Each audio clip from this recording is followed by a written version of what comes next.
about your experience?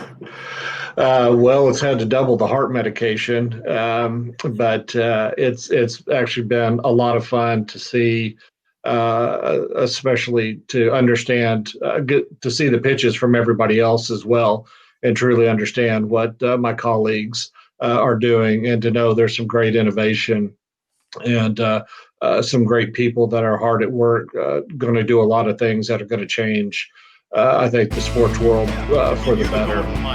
Well, talk to us about your experience going through this whole process. This has been fun, Larry. I never expected to make it this far, quite honestly.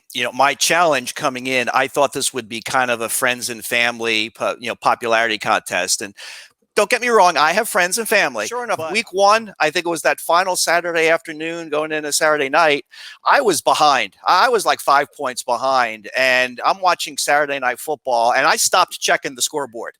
And I probably dozed off that night. And I didn't even bother checking Sunday. It wasn't until that following Tuesday that Mike put up a congratulatory note on LinkedIn that I knew that I had won week one.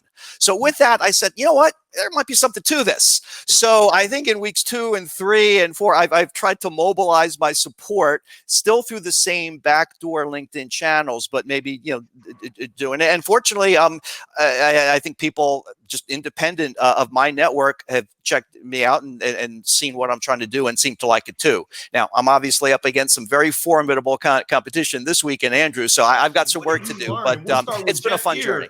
What did you learn about your network, and how was it asking for their support as you went through the different rounds of the competition? Well, Larry, on networking, I think it's deeper than that. And this whole game plan experience for me goes back all the way to January when I was fortunate enough to participate in Demo Day in Orlando.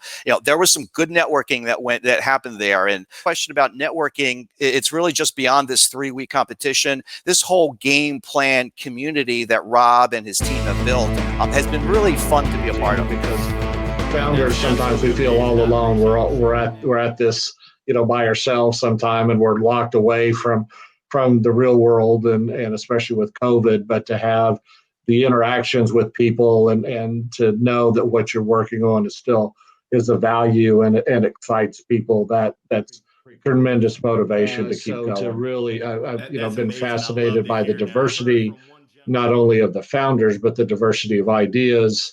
The ways that they are approaching it, the different strategies that they're taking, not only in their businesses, but how to get funded, how to find partners, how to find clients.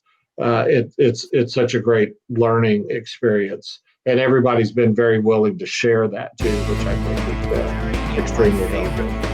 I harken back to Casablanca, and you might remember the scene where Ingrid Bergman and Humphrey Bogart say to each other, "We'll always have Paris." I feel like I'll always have Orlando. Being an entrepreneur is not easy. We're the mayors of Bootstrap City. Okay.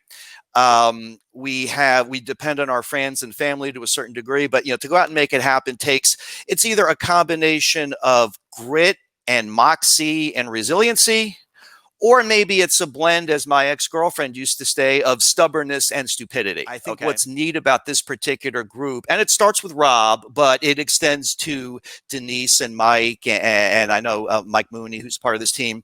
Where I first connected with Rob was about this time a year ago. I think somebody kind of connected me to him, but I saw a link. I saw one of his posts somewhere on LinkedIn.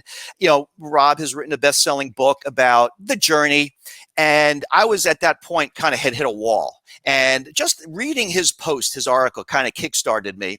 And then even these past 12 months, whether it's Mike, who's a big inspirational guy, and even just a couple of days ago, I had kind of the, hey, let's go out and tackle the day kind of a thing.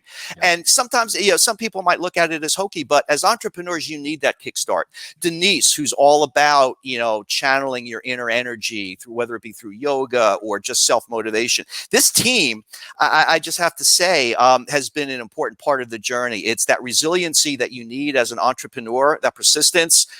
We kind of feed off of each other here. And I see some of my, comrades in arms, whether it's Andrew or some of the others, achieving similar successes. It's just been fun to be a part of. That's awesome. I love it.